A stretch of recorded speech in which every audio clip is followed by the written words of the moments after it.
বন্ধুরা, ইফতারের জন্য আমার ফল কাটে রেডি হয়ে গেছে। সব রকম ফল কেটে নিয়েছি। আর এখানে রুমানা দাদুজির জন্য আলাদা করে শরবত বানিয়েছি।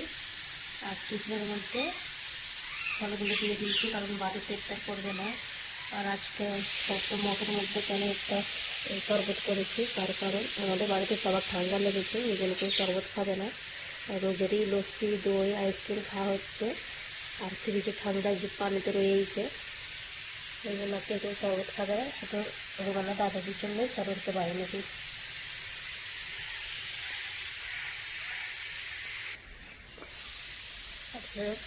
আবহাওয়াটা কত সুন্দর দেখুন। আমি এখন রুমানাকে তুলতে যাচ্ছি, দেখি উঠেছে কি ওখানে। একা শুয়ে আছে উপরের রুমে। নিচের কাজ প্রায় কমপ্লিট।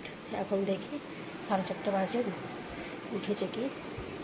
তো দেখো বন্ধুরা, রুমানার পাপা আবার আমুল কোম্পানির দুটো কন্টেনার আইসক্রিম নিয়ে এসছে খাওয়ার জন্য, কিন্তু আমাদের বাড়ির প্রত্যেকে ঠান্ডা লেগেছে।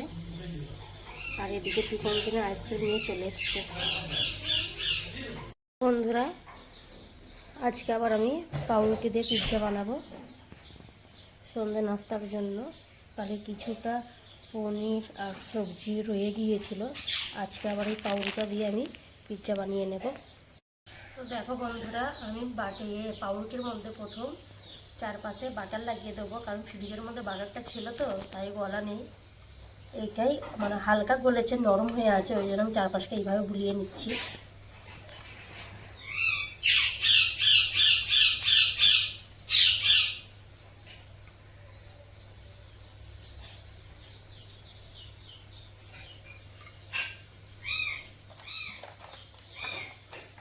আমি 2 রকম সস দিয়ে দেবো, টমেটো সস আর পিৎজার সস।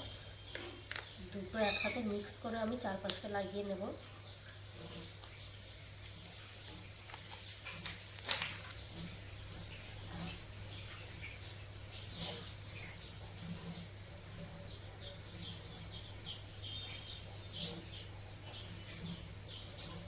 এইভাবে চারপাশটা লাগিয়ে নিচ্ছি। আর কি দেবো?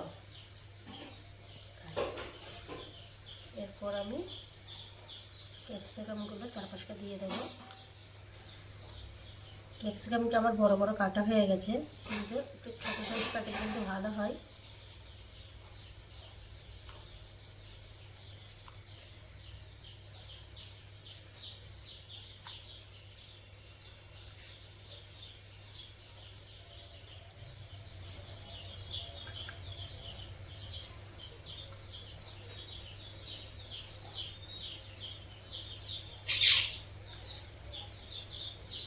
পনিরগুলো দিয়ে দিয়েছি, এবার চিজ দেবো।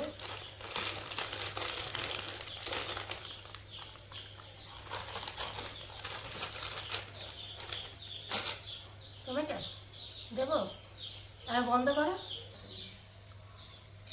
এবার টমেটোগুলো দিয়ে দেবো।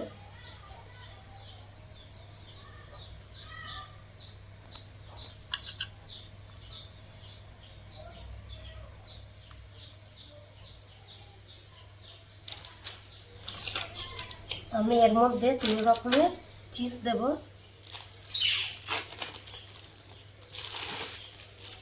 চিজটা এইভাবে আমি এর উপরে দিয়ে দেবো। চিজটা দেবো।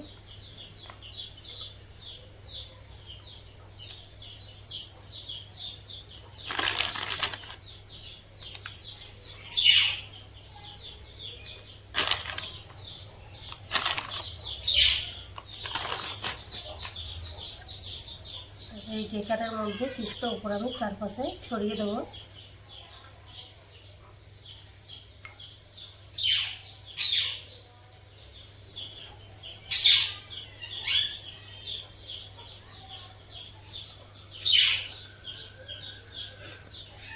তো দেখো, আমি কড়ার মধ্যে কিছুটা নুন দিয়েছি, তার মধ্যে স্ট্যান্ড বসিয়েছি, তার উপরে কিন্তু আমি পিৎজার প্লেটটা বসিয়ে দেবো।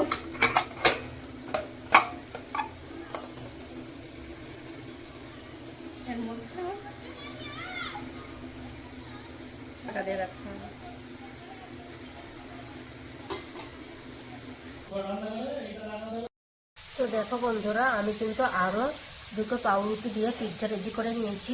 একটা গরম কড়ার মধ্যে দেওয়া হয়েছে, ওটা হয়ে যাক, তারপরে এই দুটো দেওয়া হবে। দেখো বন্ধুরা, আমার পিৎজাটা কিন্তু একদম হয়ে গেছে। এই যে দেখো, চিজগুলো কিন্তু একদম গলে গেছে, কতটা সুন্দর হয়েছে। এইভাবে পাউরুটি দিয়ে পিৎজার বেস না যদি থাকে বা পিৎজার রুটি না যদি বানাতে পারো, পাউরুটি কিনে এইভাবে বানিয়ে খেয়ে দেখতে পারো, খেতে কিন্তু ভালোই লাগবে। আমার ভিডিওটি যদি ভালো লেগে থাকে লাইক শেয়ার কমেন্ট করবেন আর আমার চ্যানেলটিকে সাবস্ক্রাইব করে দেবেন।